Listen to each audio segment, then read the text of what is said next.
संयुक्त किसान मोर्चा की ये जो 10 बजे बैठक होने वाली है, ये बेहद अहम है। इस बैठक में ये तय होगा कि किसान आंदोलन जारी रखना है या फिर नहीं। आसार क्या लग रहे हैं?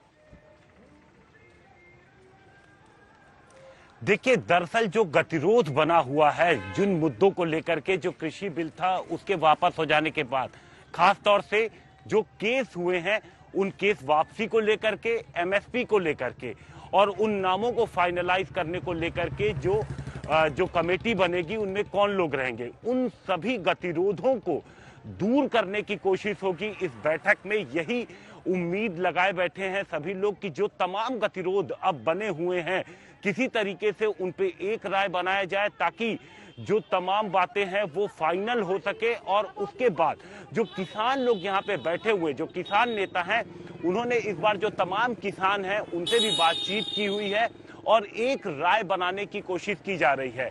जो 40 संगठन हैं किसानों के, उन्होंने आपस में भी बातचीत की है और बातचीत करने के बाद वो अब मंत्री से मिलेंगे और वहां पर जो तमाम पॉइंट्स हैं एक एक करके रखा जाएगा। और उन पॉइंट्स पे, जैसे सबसे पहले कि जो केसेस वापसी हैं उन पे जो सरकार का रुख है कि एक बार जब आप यहां से मूव करेंगे तो जो इसकी प्रक्रिया है वो शुरू की जाएगी, तो उसकी टाइम लिमिट को लेकर के बात हो सकती है। दूसरी चीज जो बिजली का बिल है, तीसरी चीज जो थानों में ट्रैक्टर जमा है, और सबसे बड़ी और महत्वपूर्ण जो एमएसपी को लेकर के जो बातचीत चल रही है उस पे किस तरीके से सरकार आगे बढ़ेगी, उन चीजों पर, मुद्दों पर वहां पर डिस्कशन किया जाएगा। और उसके बाद वो लोग यहाँ पर सिंघू बॉर्डर वापस आएंगे और सिंघू बॉर्डर पर 2 बजे एक बैठक पहले से ही प्रस्तावित है। जो बैठक कल खत्म हुई थी जहां पर, वो ही वहीं से इस बैठक की आगे शुरुआत की जाएगी और कोशिश की जाएगी कि जो तमाम गतिरोध हो वो खत्म हो और ये आंदोलन पूरा हो। जी नहीं,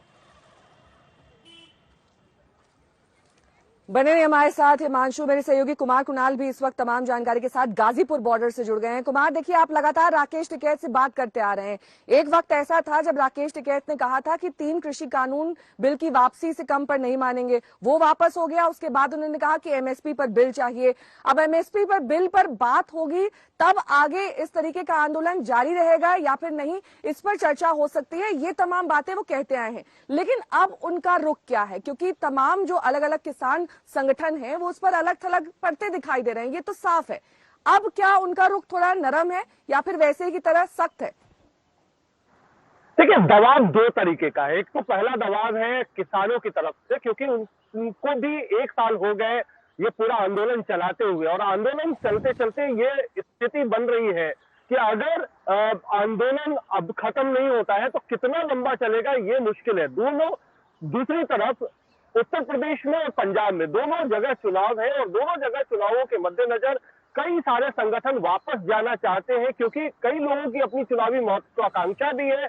ऐसे में कुछ संगठन जो कि ये कह रहे हैं कि जब तक पूरा मुकम्मल इस आंदोलन से नतीजा निकल करके नहीं आता है, मसलन जो एमएसपी की मांग है उसको लेकर के जो कमेटी बनेगी, उस कमेटी में कौन से लोग होंगे? क्या वही लोग तो नहीं होंगे जिन्होंने तीनों कृषि कानूनों को बनाने में अपनी भूमिका अदा की थी? अगर वही लोग होंगे तो किसानों का कहना है कि फिर आंदोलन का फायदा नहीं होगा, नतीजा फिर पता है। दूसरी बात है कि जो कानून के बाद जो केस हुए हैं पिछले 1 साल में, उनको वापसी लेने को लेकर के जो तकरार है, इनका कहना है कि अगर हम वापस चले गए और फिर अगर केस वापस नहीं होगा तो मुश्किल होगी, दोबारा आंदोलन खड़ा करना संभव नहीं हो पाएगा। तो ये तमाम विषय हैं जिसको लेकर के अभी चर्चा हो रही है और इस पर एक तरीके से सरकार से आश्वासन चाहिए होगा पूरी तरह से, और जब तक आश्वासन सरकार से नहीं मिलेगा तब तक आंदोलन खत्म नहीं होगा। तो यही उम्मीद है कि अगर आज मंत्री बैठेंगे तो शायद आश्वासन मिल जाए और 2 बजे की बैठक में आंदोलन खत्म करने पर कोई बड़ा फैसला हो सके।